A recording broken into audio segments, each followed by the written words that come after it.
you have to learn from your story, your journey, and you have to be able to extract the lessons that are going to move you forward. You always have to have a plan. If you don't have a plan, somebody else will always have a plan for you. Don't be afraid to open the door. Don't be afraid. Don't overthink. Don't overanalyze. When the dream is real, the grind is fun.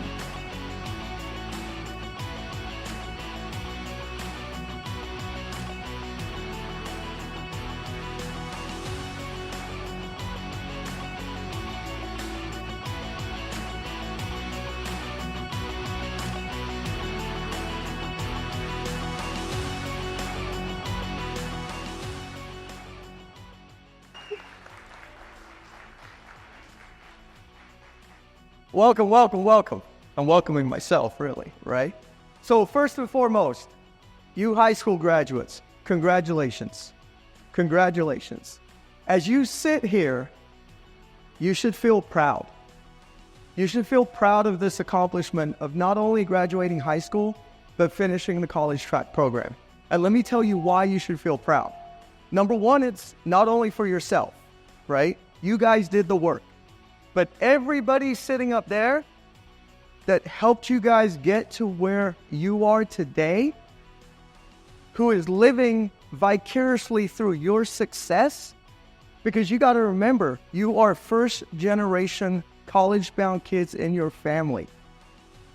Some of you came from foreign countries, correct?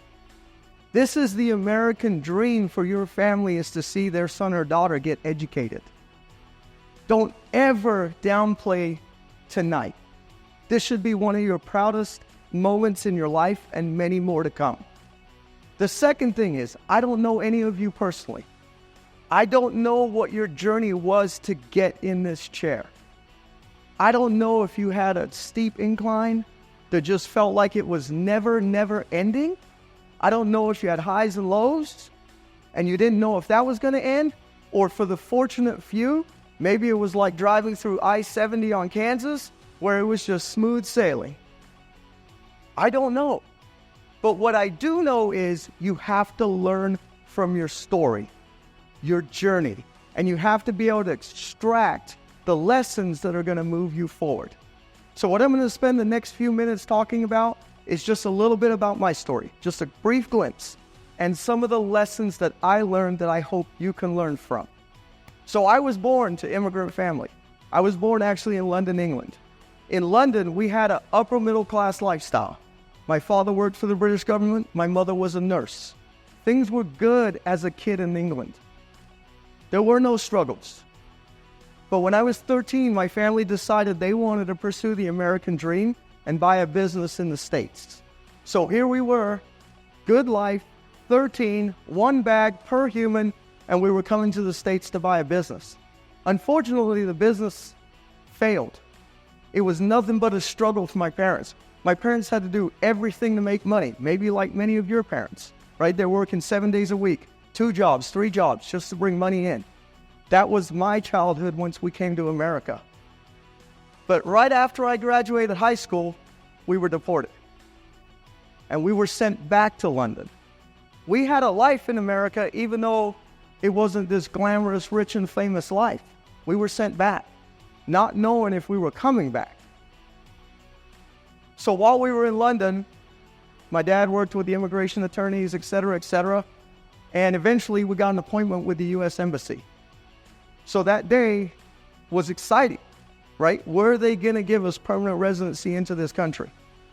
So that day we went through the protocol. Some of you may have gone through it yourselves. That day they granted my father permanent residency. They granted my mother permanent residency. They granted me permanent residency, but they did not grant my sister Angela permanent residency.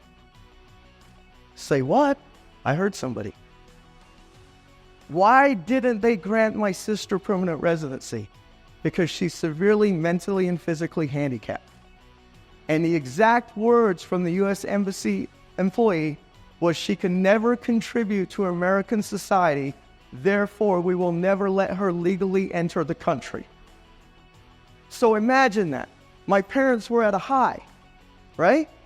Thinking, all this hard work, it's going to pay off. And all of a sudden it was bam, we're at a low. Now, one thing you have to learn in life is your life will have highs and lows.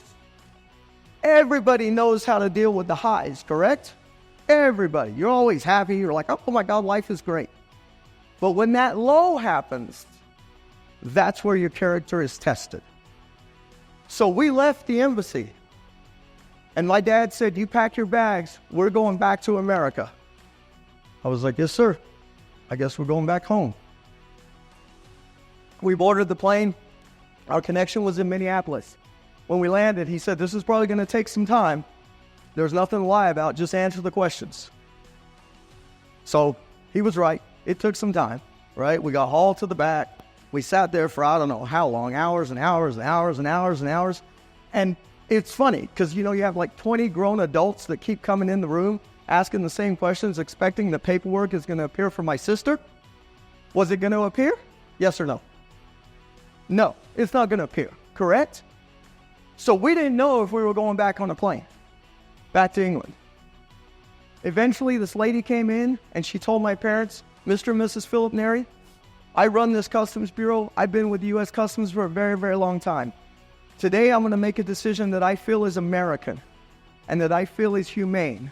I have booked all 4 of you on the next flight back to Denver. Welcome to the United States of America. So you think about that for a second. What did I learn from that? I learned that even though my father was afraid, was he going to give up? No, he was going to keep pushing forward. What happens if we got rejected at Minneapolis? Well, they would have given us a free flight back to London.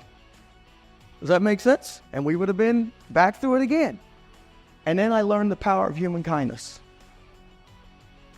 Don't ever underestimate the power of human kindness, because at the end of the day, it was that lady's human kindness that not only got my sister back into the U.S., but it got our entire family, because obviously we weren't going to leave my sister.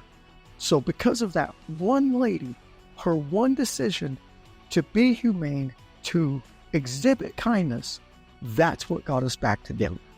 And we will never forget the impact she made for our family. Now proud station citizen, et cetera, et cetera.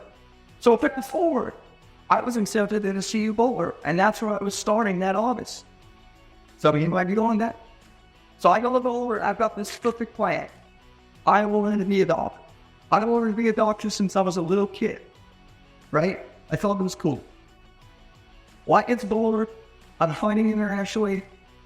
I was student, things are going good, and then I can notice that I'm going to be a father after my freshman year. Otherwise, Lord, that I was. So here I'm at, 19 years old, and I want to be a dad. I got to fix my parents. And then they're like, oh, what do they get to say? And my dad said something that was crucial. He said, son, as long as you stay in school and you stay in reading, you have our support. If you want to drop out of school, if you want to stop competing, you can figure out life on your own. Deal. I said, deal. So I finished the Boulder with a GPA of 2.0. How many medical schools in the country will take somebody with a 2.0? If you find one, you let me know. Because I'm still looking. Okay? No one's going to take somebody in a med school with a 2.0. So at that point, my plan was gone. I wanted to be a doctor, right? So now what's Al going to do? A lady who I volunteered with, we actually went to high schools like where you guys went and tried to increase minority college acceptance, right? This was back in the 90s, early 90s. She said, have you ever thought about working with at-risk youth? I was like, not really. She was like, maybe you should. I think you'd be good at it. So I turned that into my first career. I spent 11 years in government service. I did special operations, and my highest rank was I ran a juvenile prison for the state of Colorado. And I loved it.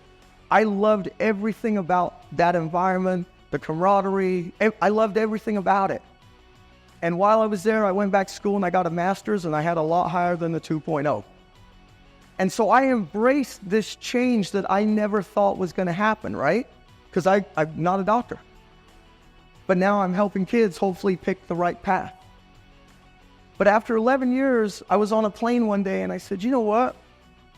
Do they really value me, or are they going to use me for my skill set? I had a very unique skill set.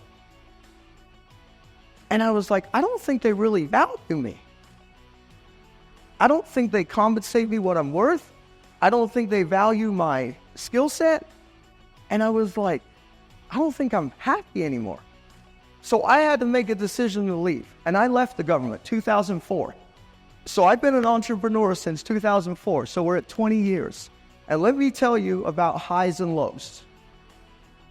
Things I've done, I've succeeded. Things I've done, I failed miserably. But I went back to that lesson of my father that I can't be afraid, and I got to keep pushing and pushing and pushing and pushing and pushing. So when you guys go to college, you're going to hit these highs and lows. There might be times that you feel like it's not worth it. I want to quit. There's going to be somebody that offers you a heart, and that's going to be your guiding principle to get through it. You're going to have to pivot. Everybody thinks that they know what they want to major in until you get to college. And then you might change 3, 4, 5, 6 times. It's normal. Don't freak out. Does that make sense? You got to understand how to pivot in your plan. So while I was in government service and I left and I started my entrepreneurship journey and I had those highs and lows, I learned a lot about myself. And I learned that there were times where I wasn't sure if I was going to make it. There were definitely times I wasn't sure if I was going to make it. And was I going to have to go back and get a regular job? Which scares me to death. And I just kept focused and I kept looking at that big picture and that big picture and that big picture. And I realized that at the end of the day, what all of you displayed by getting to where you're at today, what I've displayed, what your mentors have displayed, what your families have displayed, is what I call an undefeated life and an undefeated mindset. And an undefeated life and an undefeated mindset can have many, many principles. But I'm going to leave you with a few. Principle number 1 is you always have to have a plan. If you don't have a plan, somebody else will always have a plan for you. So if you want to create a life by your design, this young man's going to Morehouse. If he wants to create a life by his design at Morehouse, he needs to have a plan. If not, someone's going to write it for him. So always have a plan and understand that that plan has to change. It will always change. And anytime it changes, it typically will take you a step forward. And it'll take you a step forward. And it will take you a step forward. Don't be afraid of change as you guys embark on your college journey. Number 2, you are going to do good things in your life and you're going to come to this road. And there's going to be a door here and a door here and a door here and a door here and a door here. You want to know what the difference is between people with the undefeated mindset and everybody else? Everybody else sits here and they look at all these doors and they're like, oh, I don't know. No, I don't know. What if it doesn't work? Oh, I don't know. No, I don't know. That didn't work for my neighbor. Oh, I don't know. My cousin tried it. It didn't work. Oh, I don't know. That's a scam. Does that make sense? Walk through a door. I don't care what door you walk through. Open the door. Walk through it. Now, what if there's a brick wall? What do? Break through? That's a good one. So break through. What else could you do? Miles, what else could you do? There's a brick wall right here. And there was 5 other doors. Say what? Kick it down. Yeah, that's breakthrough. Well, these guys are all fighters in here. How about you take a step back and you pivot and you go through another door? And if there's a brick wall there, yeah, you can break it down, or you can take a step back and you can pivot. Do you see where I'm going? Don't be afraid to open the door. Don't be afraid. Don't overthink. Don't overanalyze. Just walk through the door. You'll be okay. You'll be okay. And my last one is, you all have a dream, correct? If I asked all of you, where are you going to school? What's your dream? When you guys go to school, you could all probably tell me something. Is that a correct statement? Well, if that dream is real as you're sitting here tonight listening to me, if it's real, if it's in your heart and it's real, understand that you have to grind to go after it. Nothing in life is easy. You got to work, and you got to work hard. You just got to grind. So I have a statement. I have t-shirts. When the dream is real, the grind is fun. When the dream is real, the grind is fun. Find anybody who's chasing their dream out there and ask them if they're having a blast chasing it. I promise you they are.